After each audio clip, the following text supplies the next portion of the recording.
Bagaimana di hari kiamat saat dia pulang kembali pada Allah?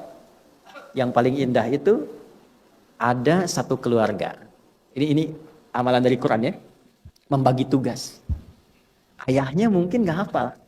Anaknya dikhususkan untuk menghafal supaya punya kebanggaan saat pulang. Maka yang terjadi apa? Ketika anak ini menjadi ahli Quran dengan hafalan, ayahnya ibunya tidak hafal.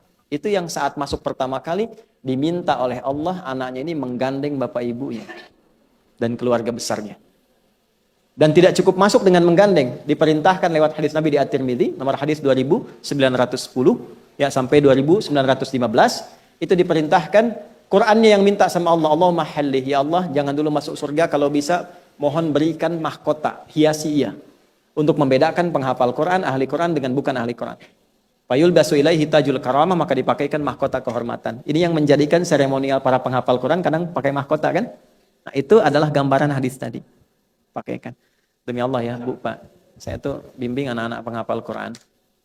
Jangankan menggambarkan suasana kita pulang. Itu saat prosesi pakai mahkota aja. Tidak ada orang tua yang tidak menangis. Bahkan yang bukan anaknya pun menangis. Karena fitrah, itu nggak bisa ditolak. Jadi begitu dipakaikan, lalu diperintahkan oleh Allah, pakaikan juga mahkota untuk kedua orang tuanya, langsung dengan tangan anaknya. Setelah itu Qurannya bilang lagi, Allahumma halli. Ya Allah, bedakan ahli Quran dengan fasilitator. Bahasa kita ya. Fayul basu ilaihi libasal karamah, maka dipakaikan jubah kehormatan. Itu yang dimaksud Quran surah Fatir itu di ayat yang ke-33. Jannatu adni yadkhulunaha yuhallawna fiha min asal wa libasuhum fiha harir. Maka dipakaikan jubah sutra. Di dunia kan haram dipakai. Ya, tapi di akhirat dipakaikan itu sebagai kehormatan yang halal dan paling indah. Pakai mahkota, pakai jubah sutra yang indah, setelah itu pakai gelang-gelang emas yang berkilauan, setelah itu diperintahkan pindah ke Quran surah ke-13 ayat 23 sampai 24. Pembuka ayat ini sama persis dengan Quran surah Fatir ayat 33. Di Fatir ayat 33 jannatu adni yadkhulunaha, yang Quran surah 13 ya, Ar-Ra'd ayat 23-nya sama persis, jannatu adni yadkhulunaha. Cuma yang di sana amalan, yang di sini adalah hasilnya. Wa man salaha min aba wa azwajihi. Masuklah engkau lewat pintu surga ini dari mulai yang taman surga yang paling indahnya. Jangan dulu masuk gandeng bapakmu, gandeng pasanganmu. Itu sudah nikah. Peluang tinggi menggandeng pasangan. Ada yang belum nikah? Tawakal ya. Gandeng bapakmu, gandeng pasanganmu, wa dzurriyyatim, gandeng anak-anakmu. Kemudian belum masuk, wal malaikatu yadkhuluna alaihim min kulli bab. Malaikat diperintahkan baris di setiap pintu surga. Jadi ahli Quran itu dahsyatnya. Haram enggak tuh?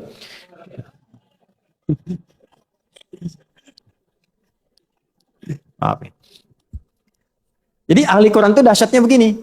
Dia disuruh mengelilingi lu pintu-pintu surga, semua pintu surga. Malaikat diminta semua berjejer berdiri menyambut mereka ini. Lalu malaikat mengatakan, Salamun alaikum bima sabartum. Selamat karena Anda sabar saat di dunia. Makanya jadi ahli Quran mesti sabar ya. Sabar, bacanya sabar, ngajinya sabar, belajarnya sabar, menghafal sabar.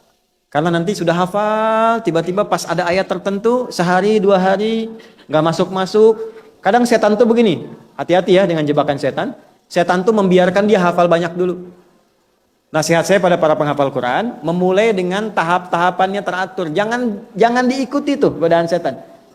Oh kamu kan cepat hafalannya, perbanyak aja. Nanti begitu banyak ketemu ayat yang susah, dia tawarkan Anda untuk menghentikan semua hafalan Anda. Pelan-pelan. Fani ma'uqbaddar, sekarang nggak ada capek lagi, nggak ada lelah lagi, silahkan nikmati tempat ini yang paling indah yang belum pernah dijamah. Lalu dibacakanlah Quran yang biasa baca, sekeluarga baca Quran.